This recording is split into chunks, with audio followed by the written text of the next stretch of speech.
all these weird things that I've noticed over, over the years, like about, how he kept his house locked down so tight, certain areas, and,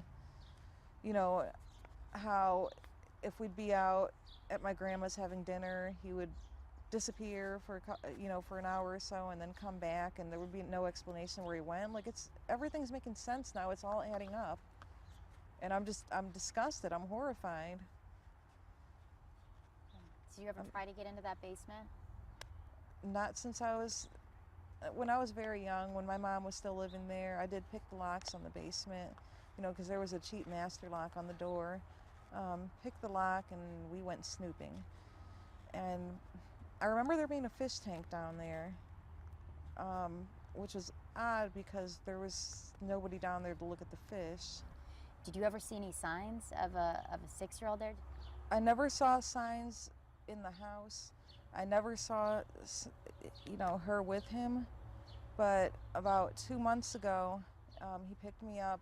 We spent the afternoon together. I just had some service on my car, and he showed me a picture that was in his cell phone randomly, and he said, "Look at this cute little girl."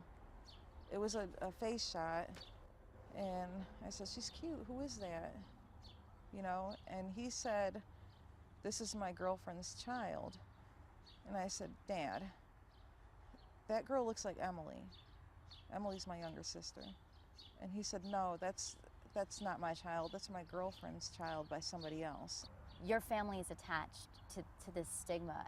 What is the message that you want to tell people that they might not understand? That my father's actions are not a reflection of everyone in the family. They're definitely not a reflection of myself or my children. We don't have Munster in our blood. You never want to talk to your dad again? No. I have no problem cutting him out of my life. I have no problem doing that. I never want to see him again. And another thing that I would like to ask him is, when did you think this was going to be over? How did you think it was going to end? You're 52 years old. Did you think that you can carry this charade forever? What did you think that was going to happen?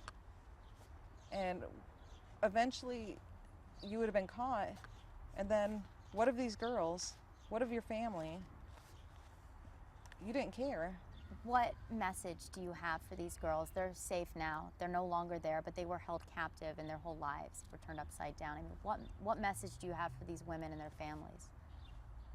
I feel so much sorrow that you had to endure this. I'm glad that you're back home with your family finally, because they never stopped thinking about you. They never forgot you. They always thought you were alive when everybody else thought you were gone. I also feel sorrow that Michelle's case, because I'm just now hearing about her too, that her case was, treated differently because she was an adult when she came up missing. Like, it's real tragic because she was taken against her will as well, and it's sickening.